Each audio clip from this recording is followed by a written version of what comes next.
militaire, un autre général avec un nom extrêmement court, lui, Hannibal. Il était habituée, Rome avait l'habitude d'avoir une supériorité militaire sur ses ennemis. Mais tout d'un coup, Rome est menacée par l'armée de Carthage avec une force humaine supérieure que Hannibal avait fait traverser les Alpes. Donc là, la nouvelle norme auquel étaient confrontés les Romains, c'était de perdre, d'avoir une infériorité numérique. L'armée d'Hannibal avançait sur la péninsule italienne, avait déjà gagné du terrain. Rome était la suivante. Et le général Fabius réalise que Rome ne survivra pas une autre bataille et que les murs de Rome ne pourraient plus la protéger. Alors, plutôt que d'essayer de se battre aux murs de Rome, il a décidé, plutôt que de rentrer dans une confrontation directe, il a décidé de décider lui-même où il allait se battre avec les troupes d'Hannibal dans des zones qui étaient plus avantageuses pour les Romains. Et alors ça a été couronné de succès puisque ça a évité les combats à la porte, aux portes de Rome. Ça a permis de sauver la ville de Rome. Et ceux qui étudient tout cela savent que c'est la stratégie fabienne et connaissent cette stratégie sous ce nom. Alors quel rapport avec les villes et les inondations? Eh bien, prenons la ville de Sacramento par exemple, capitale de Californie. Peu de temps après sa fondation, vers 1850, elle est inondée. Donc, ville créée, ville inondée, et suivie d'un grand nombre de catastrophes et d'inondations catastrophiques dans les décennies qui ont suivi. Les dirigeants de la ville ont essayé de lutter contre les inondations avec des systèmes habituels. Ils ont construit des digues, des murs le long du fleuve et ils ont essayé de se battre avec cette eau aux portes de la ville. Mais ils ont échoué. Ils ont réalisé, au même titre que Fabien, qu'il fallait rediriger les eaux et les éloigner de la ville, que se battre aux portes de la ville ne leur permettrait pas de gagner. Il fallait confronter les inondations sur un terrain qui leur serait plus favorable, à l'instar des troupes romaines.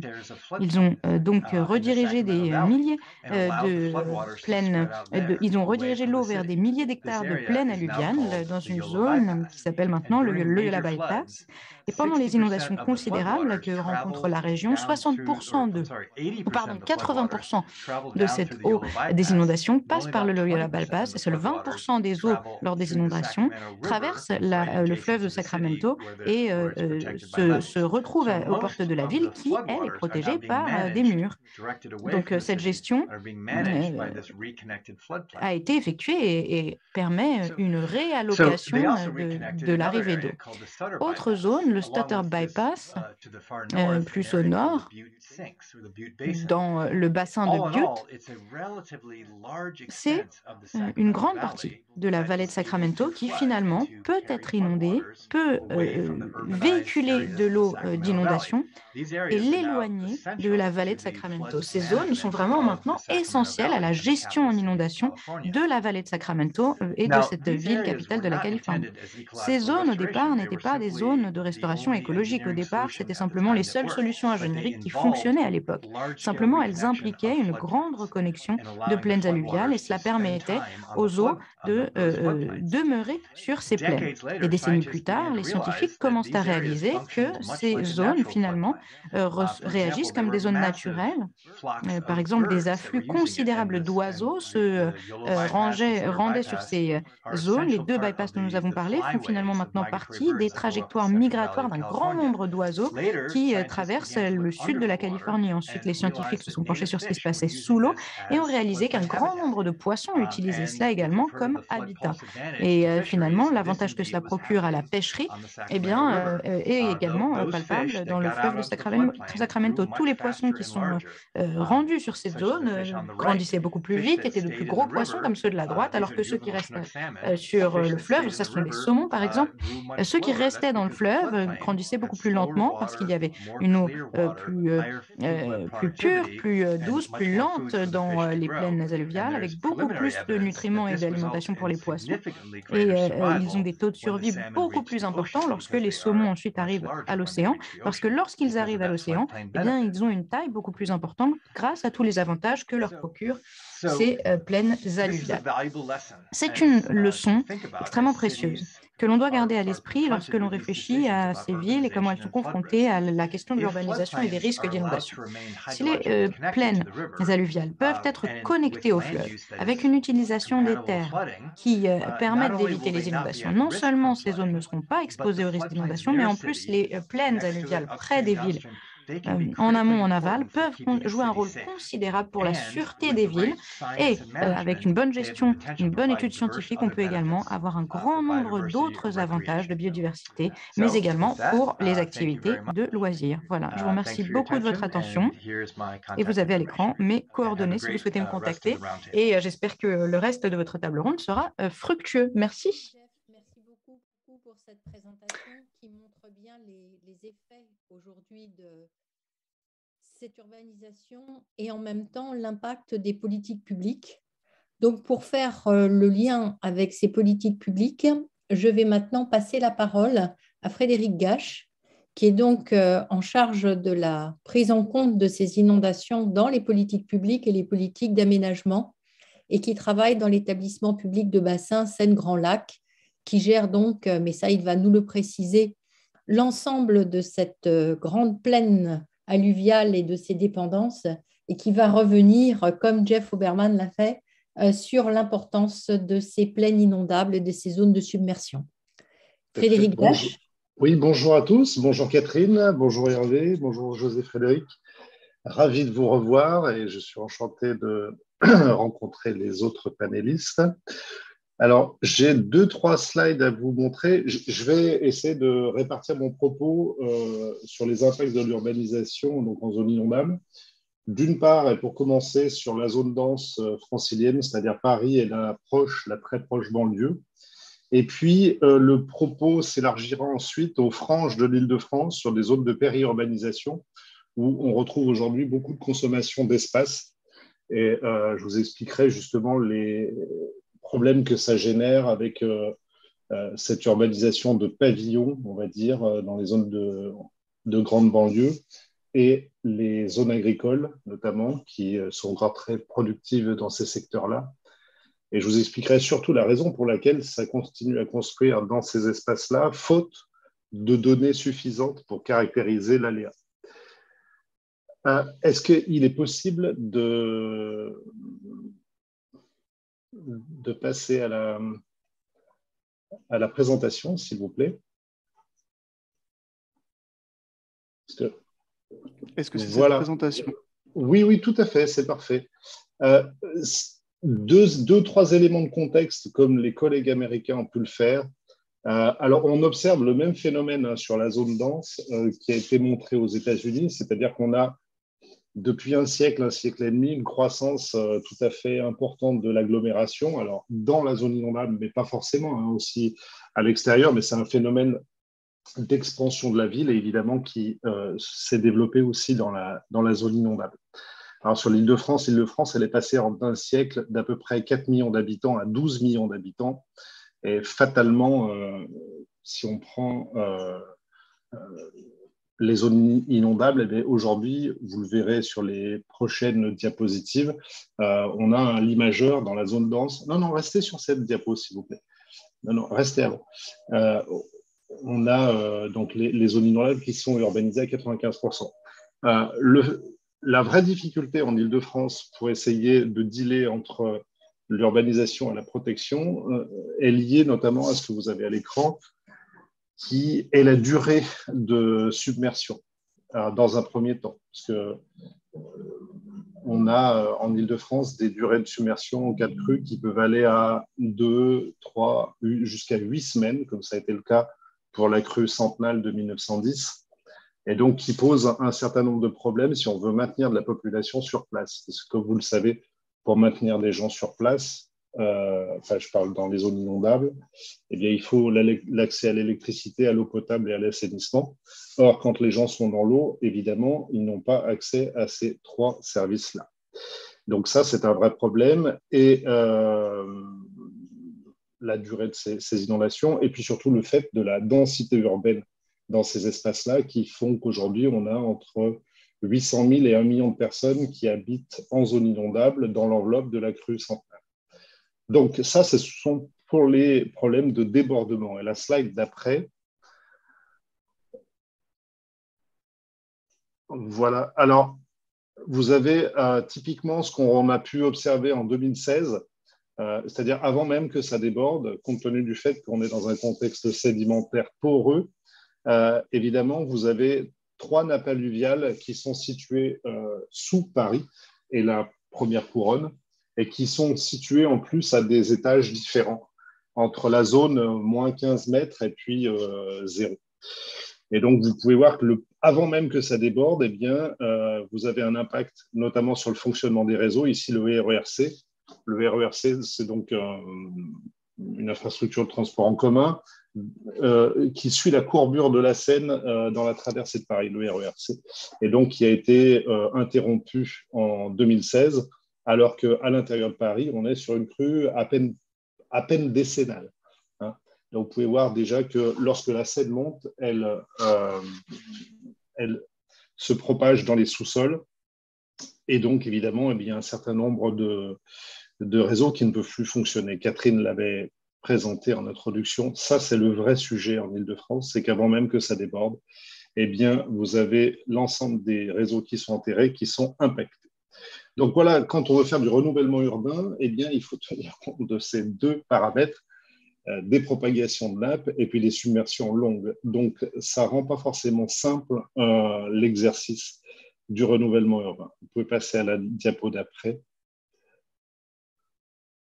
Voilà, quand il faut faire du renouvellement urbain dans un contexte de ce type, eh bien, ce n'est pas forcément toujours simple. Alors, comment on peut s'y prendre? Vous pouvez passer à la diapo d'après. Voilà. Alors, dans un premier temps, évidemment, il y a ce qu'on appelle des servitudes d'urbanisme, qu'on appelle le plan de prévention des risques d'inondation en France, qui est une loi de 1995 qui, normalement, vient, pour en tout cas les nouveaux aménagements, donner un certain nombre de principes et d'obligations de rehausse du premier niveau d'habitation notamment.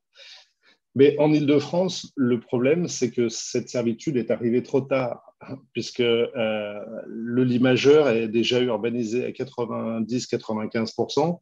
Donc, vous voyez qu'aujourd'hui, avec la pression foncière qu'il y a dans ces espaces-là, il manque 400 000 logements en Île-de-France. Vous imaginez bien qu'on ne va pas raser des maisons pour construire des parcs ou des terrains de foot.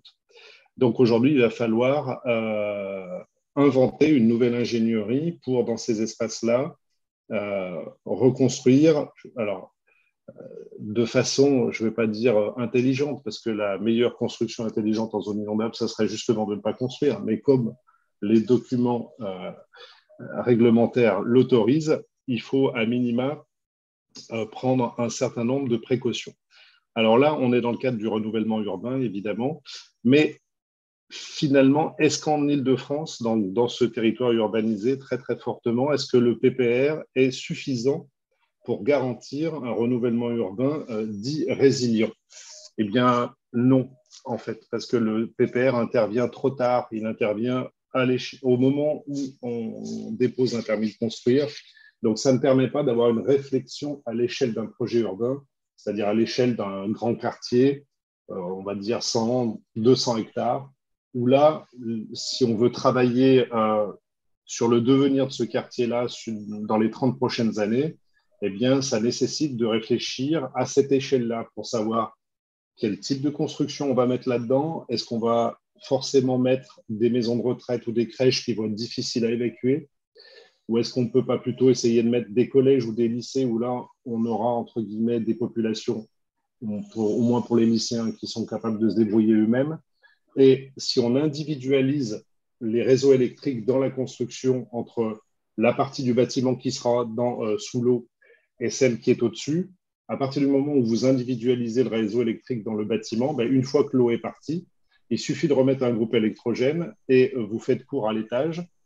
Et comme ça, par exemple, ça c'est un exemple, hein, les lycéens peuvent revenir. Évidemment, il ne faudrait pas mettre d'équipement public trop stratégique dans ces espaces-là. Bon, malheureusement, on est obligé de le faire. Donc, comment là aussi on le fait? Ça, c'est loin d'être évident. La rehausse Ça fonctionne pour la submersion. Le problème, comme je vous l'ai dit, c'est que vous avez des propagations de la nappe. Et ça, pour s'en protéger, ben, c'est compliqué. Surtout,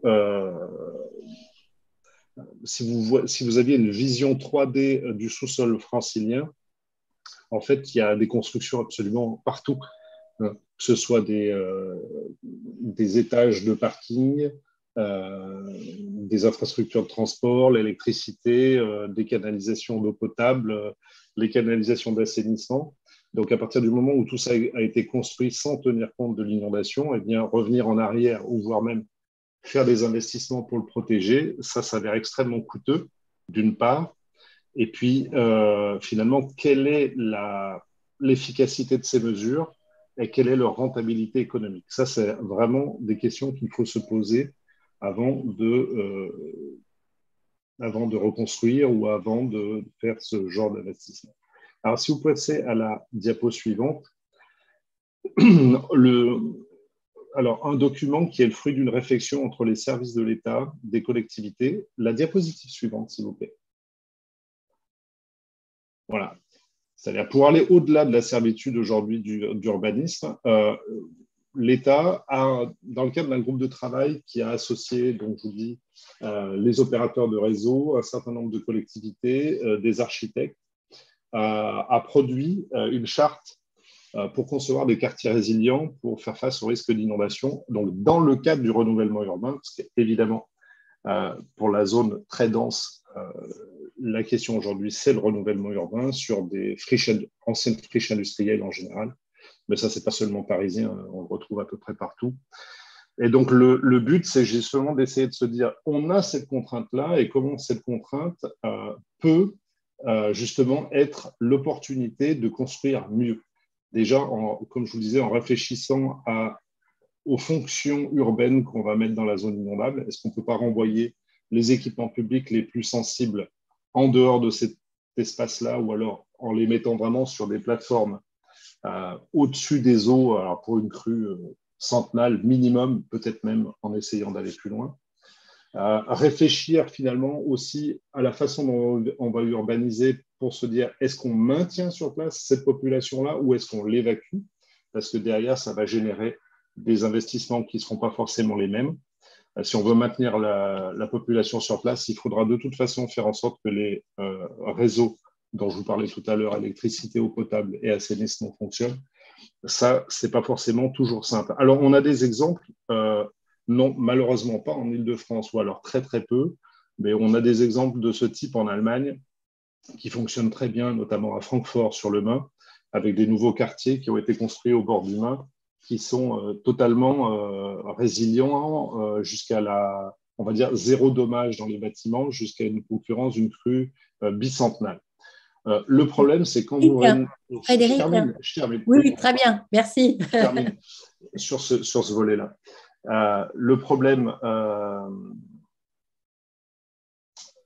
oui, c'est quand vous construisez un nouveau quartier, il est fatalement connecté à un quartier plus ancien qui, lui, n'est pas forcément résilient.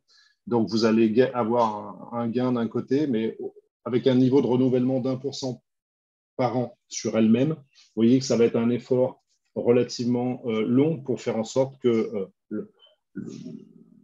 le système urbain en lui-même devienne plus résilient. Voilà ce que je pouvais dire sur la partie centrale de l'Île-de-France. Je n'ai pas parlé de pollution, mais bon, ça, vous imaginez bien qu'évidemment, dès que ça déborde, vous avez soit de l'eau, des réseaux d'assainissement qui débordent, des hydrocarbures ou ce genre de choses qu'on peut avoir. Donc évidemment, c'est une thématique contre laquelle il est complexe de protéger totalement la ville. Donc voilà pour la première partie, si vous avez des questions. Merci beaucoup. Je ne pense pas qu'on va prendre de questions parce que Maria Belenzani, finalement, a réussi à nous rejoindre. Donc, merci à vous, Frédéric, pour cet exposé très clair de ces impacts sur l'urbanisation et de l'inondation. Et donc, si Maria Belenzani, qui est gestionnaire de rivière à Sao Paulo, est prête, eh bien, nous lui donnons la parole. Wow. You hear me? Alors, est-ce que l'on m'entend? Oui, on vous entend. Bon, alors bonjour à tous et à toutes et merci beaucoup de votre invitation. Je suis ravie d'être avec vous. Alors, est-ce que c'est vous qui faites passer les slides? Formidable. Alors.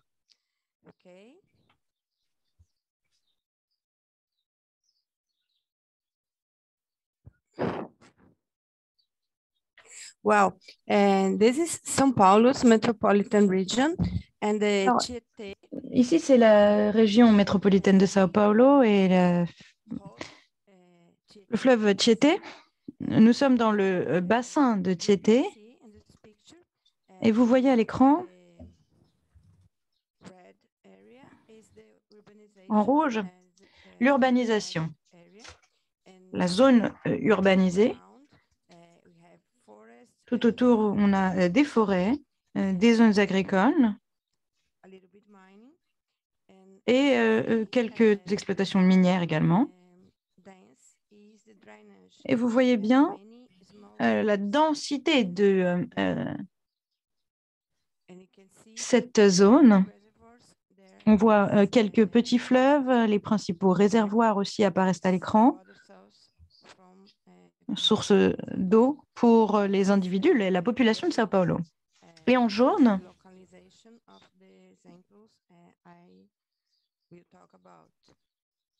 ce seront les exemples que je vous mentionnerai. Vous voyez là où ils sont localisés. Alors, là, vous avez donc une vue d'ensemble de la ville de São Paulo, de son centre, ainsi que de sa zone périphérique.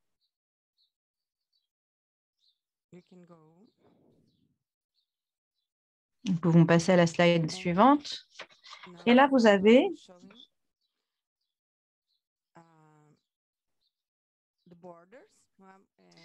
les limites de la ville, les zones périphériques. Elles sont nombreuses avec différents aspects, différentes caractéristiques. Donc, tout d'abord, il y a des réservoirs, une zone extrêmement pauvre et qui se trouve dans la plaine alluviale de Tietê. Je vais vous montrer quelques photos. C'est vraiment une zone extrêmement insalubre.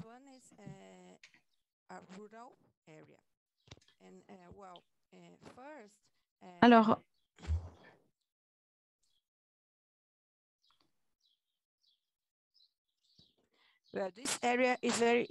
c'est une zone qui est très importante. C'est une zone rurale. Il y a de cela 5 ans, nous avons rencontré une situation où il y a eu une tentative de construction d'aéroport dans cette zone. Fort heureusement, nous avons pu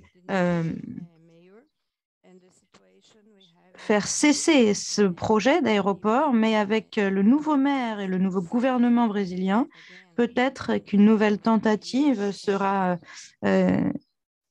amorcée pour un projet d'aéroport, ce qui serait totalement catastrophique et extrêmement dangereux pour les ressources en eau.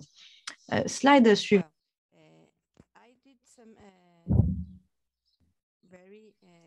J'ai essayé de faire un très bref résumé de l'évolution historique de la ville. Jusqu'aux années 30, l'objectif principal, c'était la production d'électricité et le drainage, parce qu'un grand nombre de zones étaient remplies d'habitations. Et puis, il y avait donc l'assainissement ensuite. Et à partir de là, après les années 30,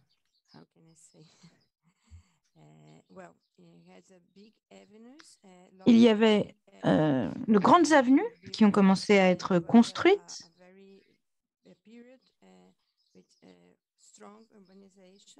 Une période de forte urbanisation et d'urbanisation informelle.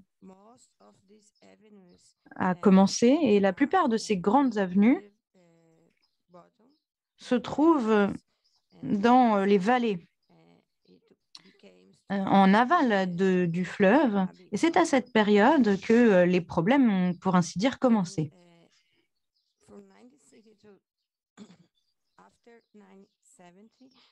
À partir des années 70,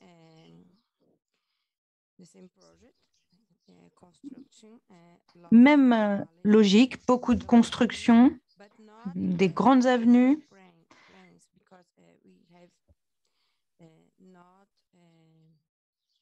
mais sans vraiment de planification, d'aménagement urbain. On n'est pas en démocratie, les plans n'ont pas été faits de manière bien étudiée. C'était simplement une multiplication de grandes avenues.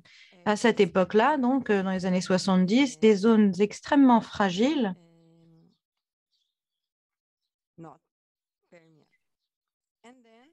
se sont retrouvées vraiment très fragilisées du point de vue de la perméabilité. Après cela, on a observé un changement de paradigme avec une priorisation qui a été faite autour de réservoirs de détention, de parcs et d'urbanisation des zones insalubres, avec des effets positifs. Alors, vous voyez là à l'écran qu'il y a des galeries fermées. La plupart des avenues se présentent de cette manière, avec des canaux ouverts, ainsi qu'à droite, bon, c'est le plus grand problème dans la zone périphérique. Les gens vivent au bord de ces petits fleuves et ça n'est évidemment pas aménagé.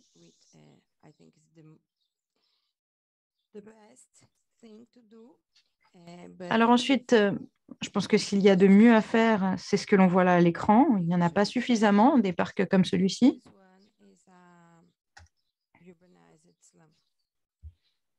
Et il s'agit donc de ces parcs. Alors ensuite, les réservoirs de détention.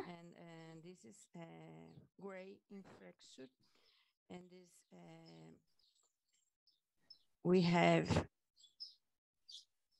18. Il y en a 18, alors qu'initialement on en souhaitait 34. L'un des problèmes, c'est que personne ne souhaite habiter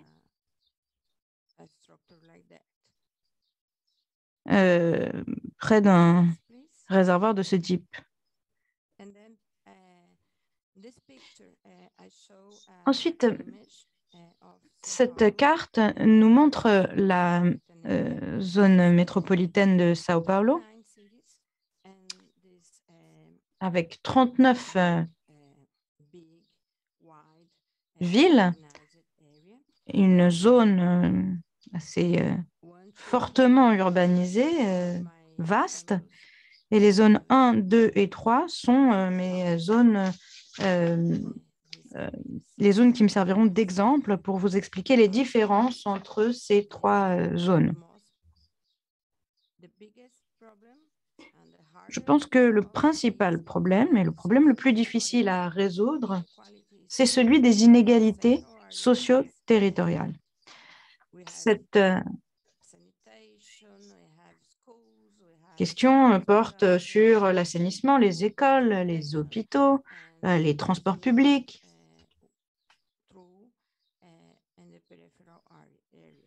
Il y en a au centre, mais pas vraiment dans les zones périphériques. Et alors ça, c'est une slide qui est très importante.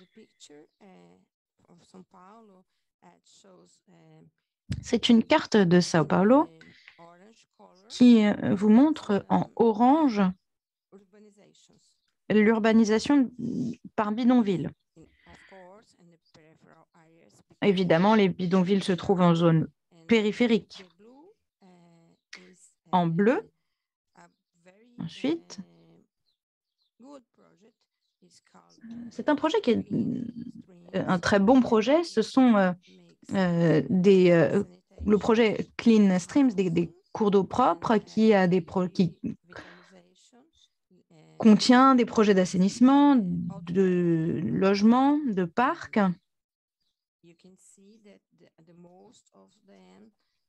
Et on peut observer que pour la plupart, ils se trouvent dans la zone centrale ou proche du centre.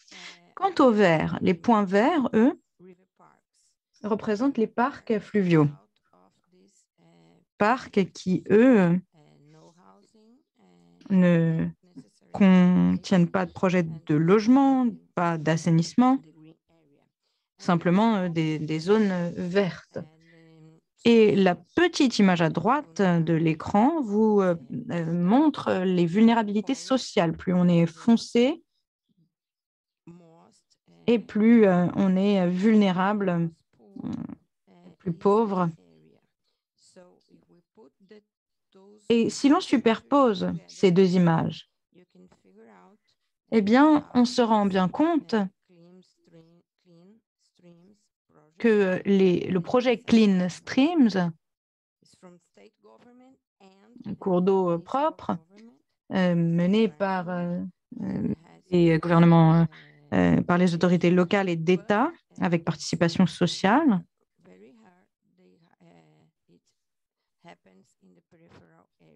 est en fait concentré sur la zone périphérique.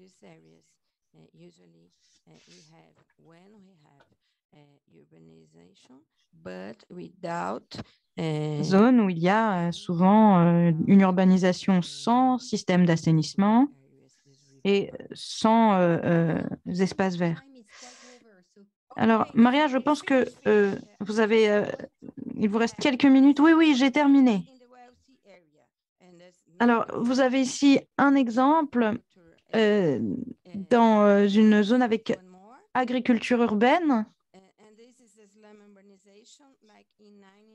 Et là, urbanisation des bidonvilles, en 2009, voilà à quoi ça ressemblait. Et 10 ans plus tard, eh bien, la zone a été réurbanisée.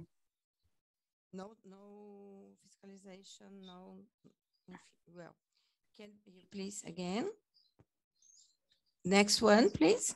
And this is une transformation très nette.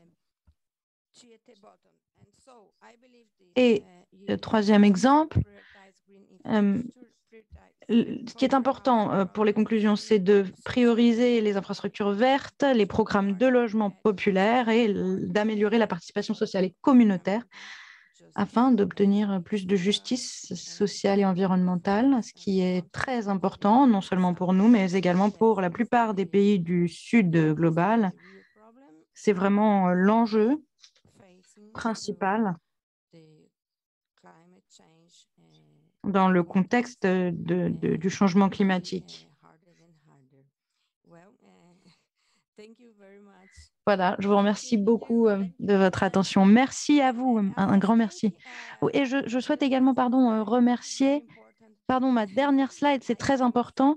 Je souhaite remercier mon superviseur, ma superviseure, parce qu'elle travaille sur cette recherche et elle m'a vraiment beaucoup aidée pour ses travaux. Donc, merci à elle.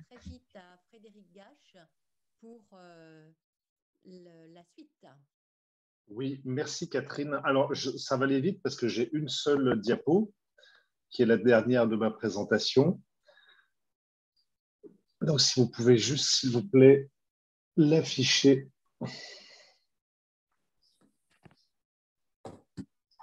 Parfait. En fait, à travers une carte, on résume beaucoup de choses. Vous avez ici un territoire d'une intercommunalité francilienne dans la très grande banlieue, en Seine-et-Marne, mais je ne vous dirai pas laquelle. Certains pourront la reconnaître, mais en fait, on s'en fout que ce soit une agglomération particulière. Ce qui est important de retenir, c'est pour pouvoir planifier leur développement urbain, pendant longtemps, les autorités locales ont eu comme information sur les risques les zones de débordement.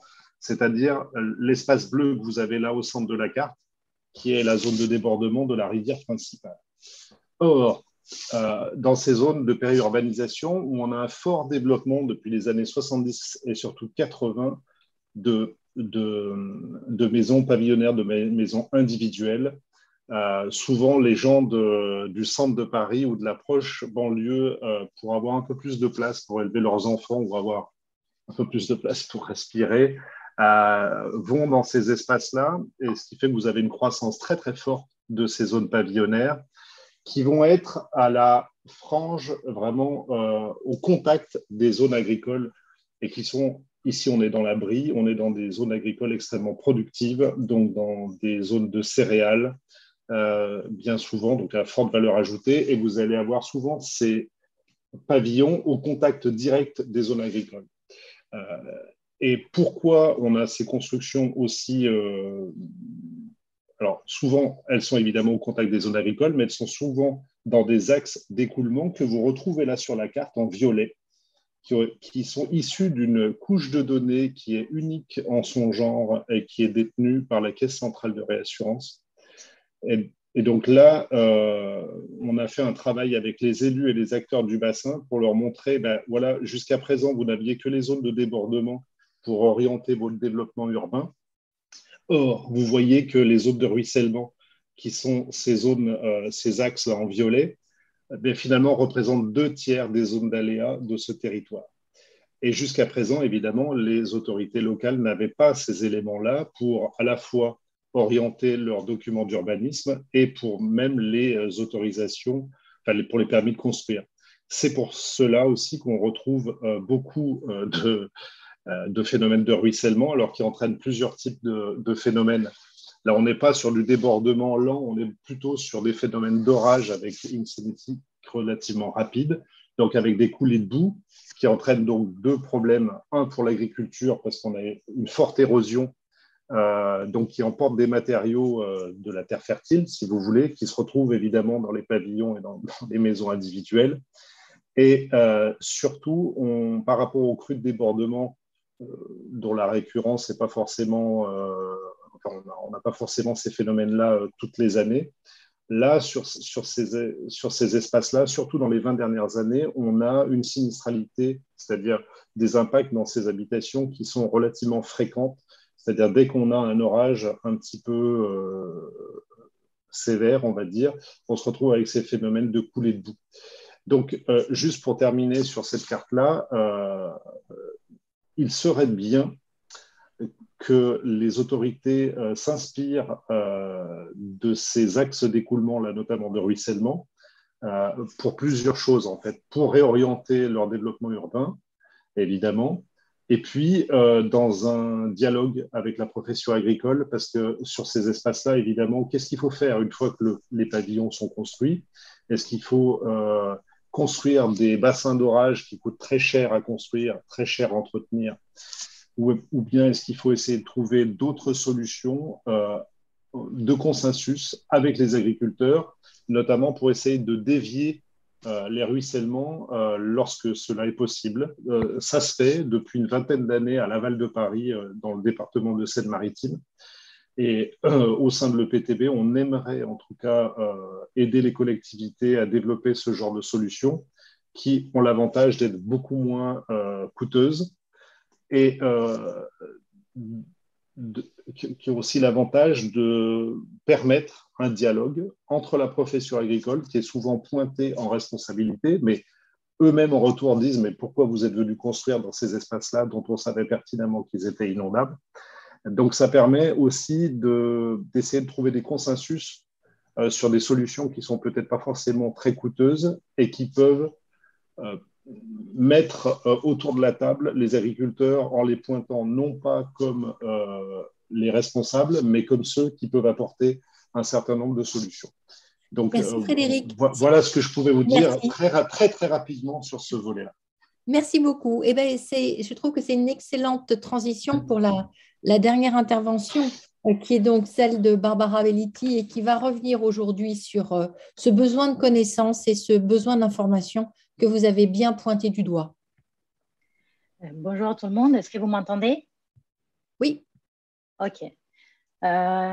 Donc, pour illustrer mes propos, ce que je vous propose, c'est pour faire le lien donc, avec ce qui vient d'être dit sur les enjeux, les possibles solutions et puis les limites qu'il y en a actuellement. Je vous propose de changer un peu de perspective et d'échelle, de point de vue, de prendre de la hauteur et de regarder, pour commencer, 4 exemples rapidement sur la variété de cas qu'on peut rencontrer à partir d'images satellites. Donc, diapositive suivante. Le premier cas, c'est celui de la ville de Ho Chi Minh. Donc, c'est la plus grande ville du Vietnam qui s'est construite assez rapidement avec une croissance de la population impressionnante au cours des 50 dernières années. Et on voit donc cette croissance, cette artificialisation de la plaine alluviale autour de la rivière Saigon, qui occupe aujourd'hui une étendue considérable. C'est quelque chose comme 2000 km² la ville même et 30 000 km² la zone métropolitaine. Donc, on voit avec les images Google Earth la construction, l'artificialisation de la plaine.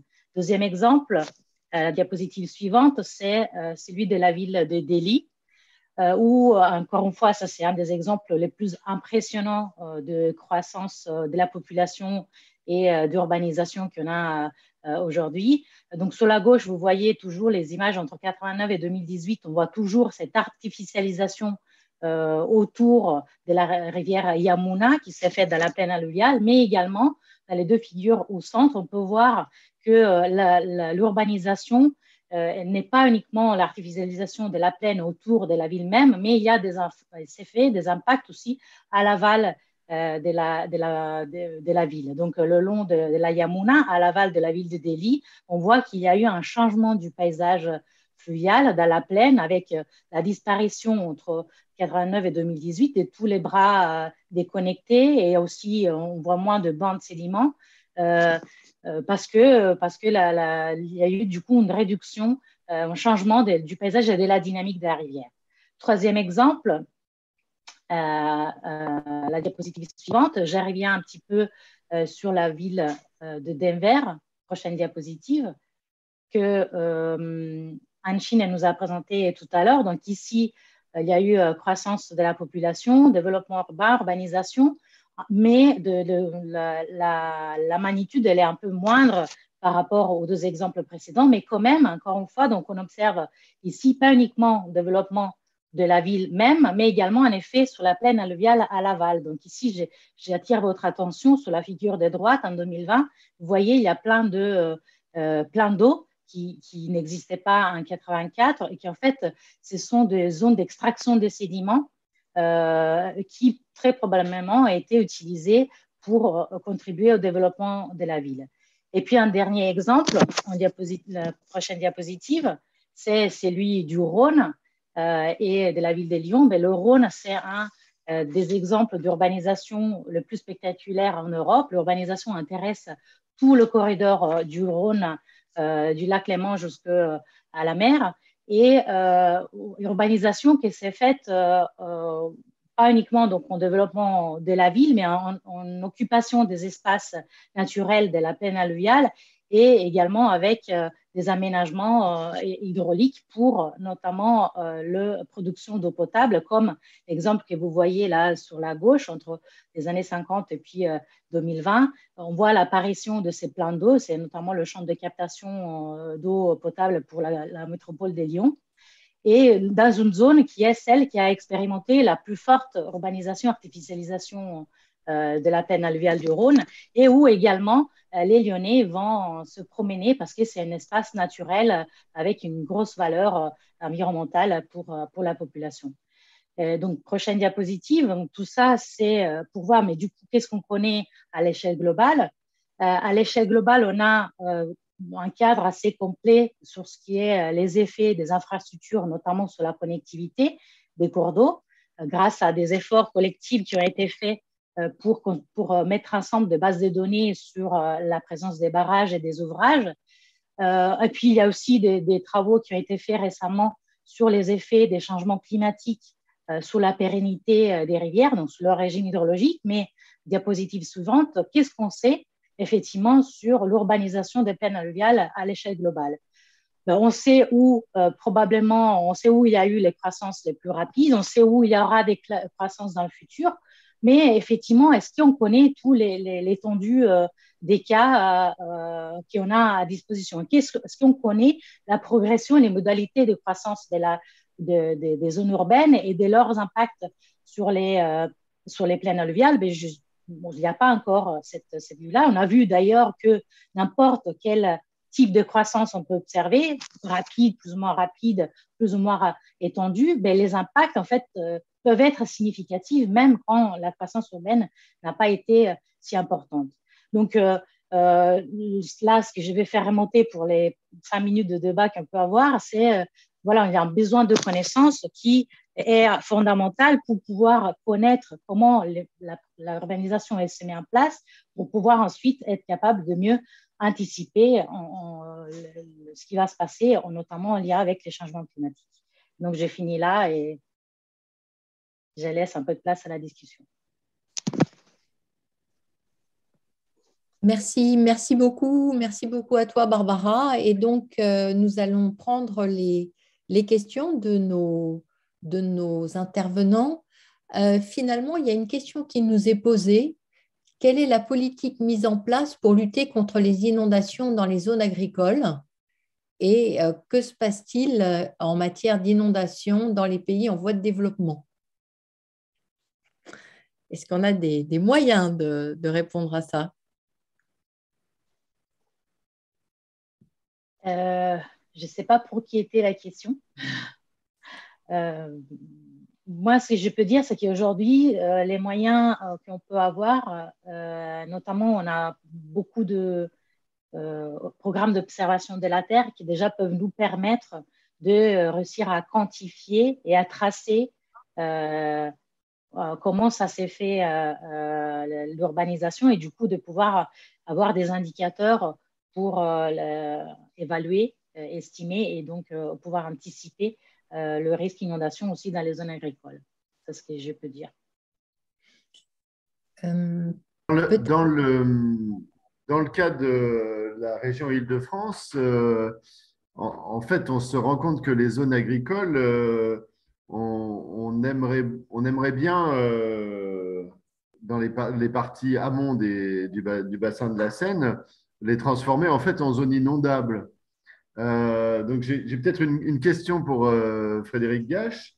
Oui, cette politique qui consiste à réinstaurer une certaine inondabilité des zones agricoles dans les parties amont du bassin pose la question de quel système de compensation on peut mettre pour dédommager la profession agricole d'un manque à gagner lié au rétablissement de l'inondation dans ces zones agricoles. Donc, est-ce que c'est un sujet de réflexion au sein de l'EPTB Seine-Grand Lac? Alors là-dessus, je vais répondre en 2 temps. Déjà, naturellement, quand on a des fortes crues, les zones agricoles sont inondées naturellement.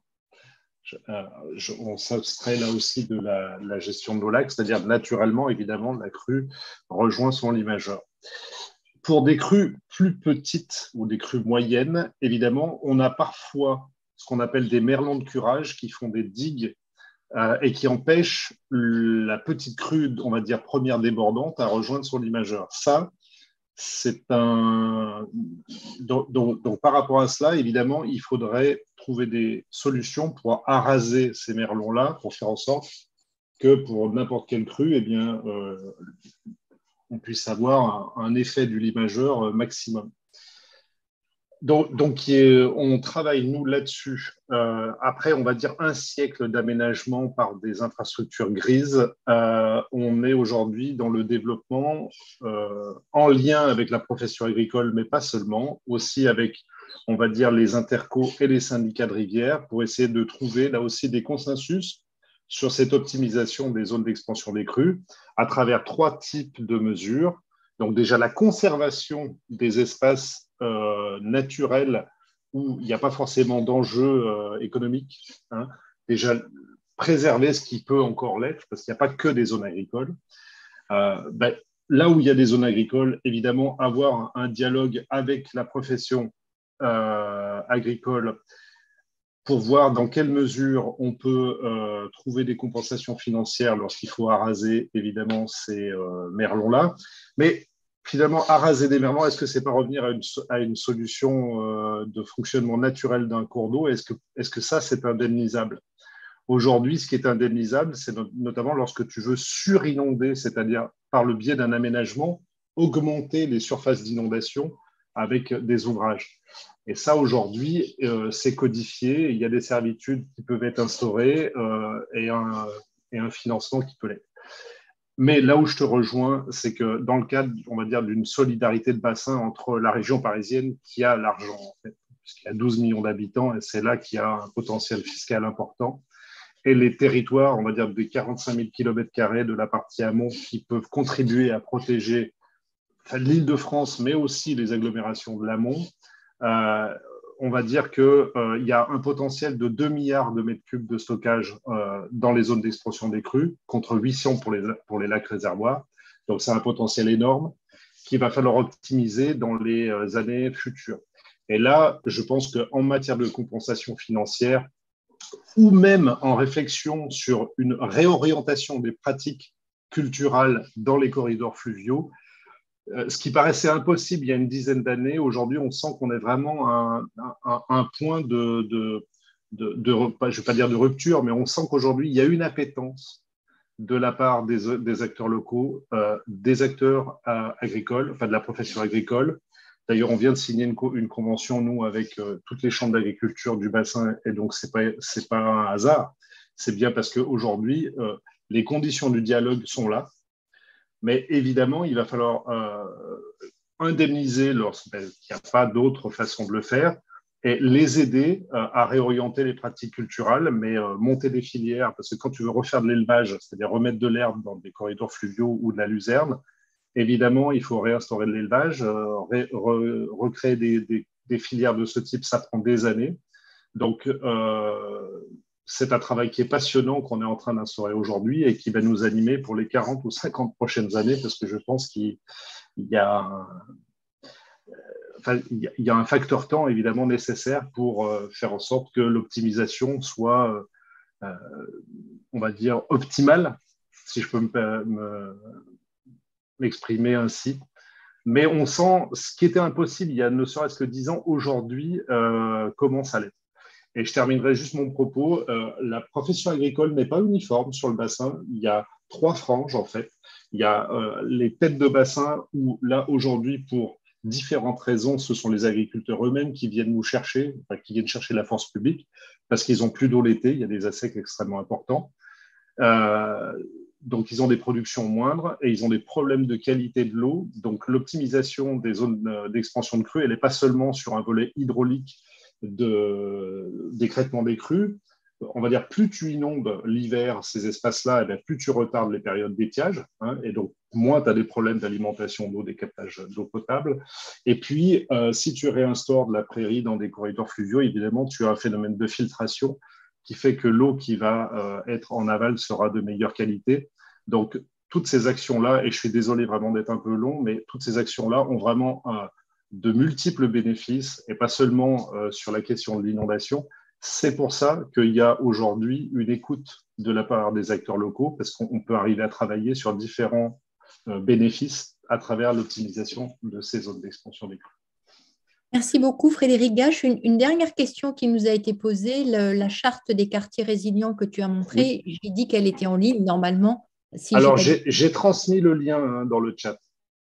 Mais la personne n'a pas le chat, je crois. Donc, je me suis permis. Ah, d'accord. Oui, alors elle se situe sur le site web de la direction régionale et interdépartementale de l'environnement, donc l'ADRI-EAT. Mais vous tapez sur Google charte quartier résilient et vous allez tomber directement dessus. José Frédéric, Hervé, un mot de conclusion?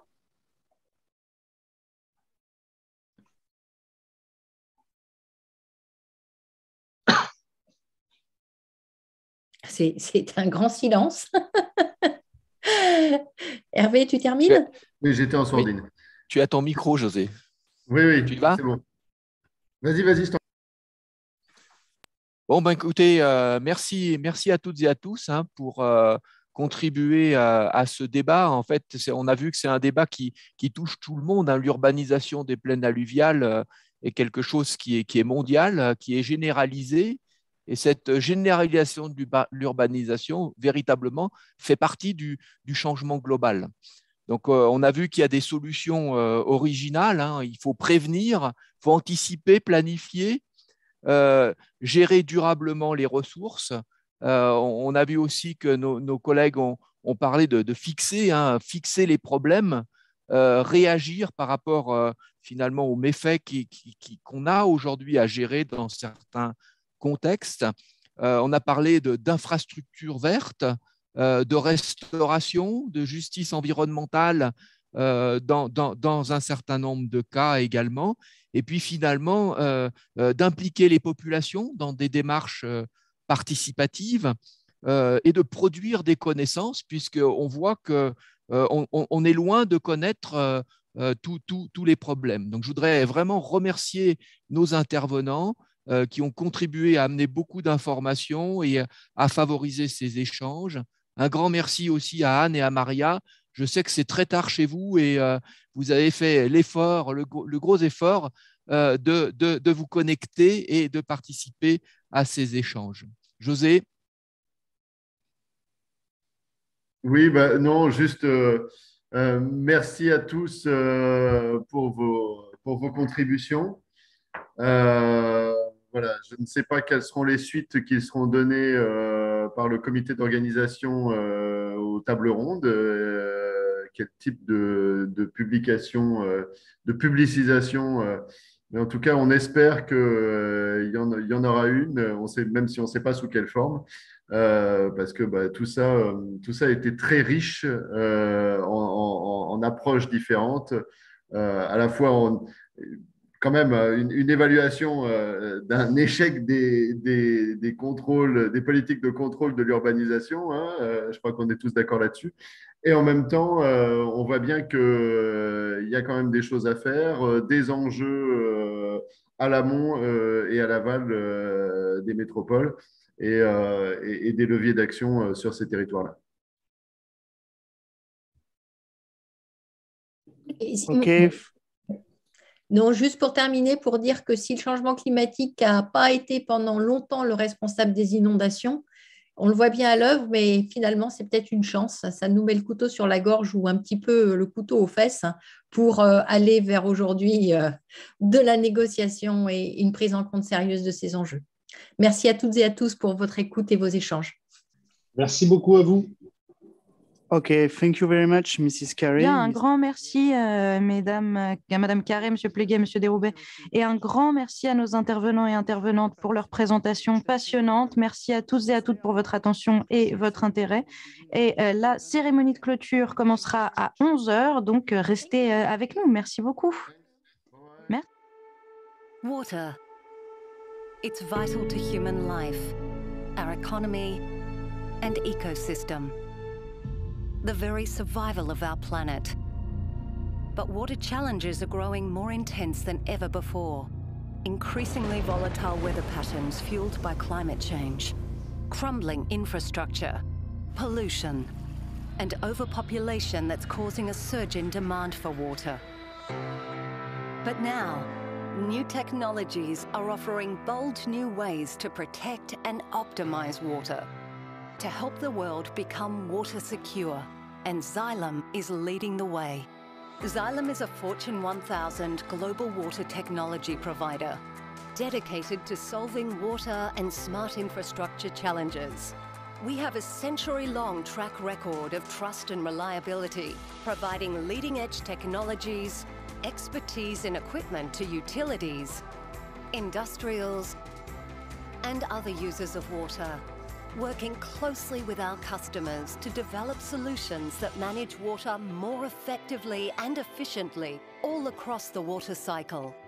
Now, we're leading the digital transformation of water, partnering with our customers and innovation leaders, discovering new ways to harness the power of data and analytics, delivering unprecedented insight that's optimizing existing water systems, and creating a future that's more water efficient to meet the world's water needs, and more energy efficient to protect the environment.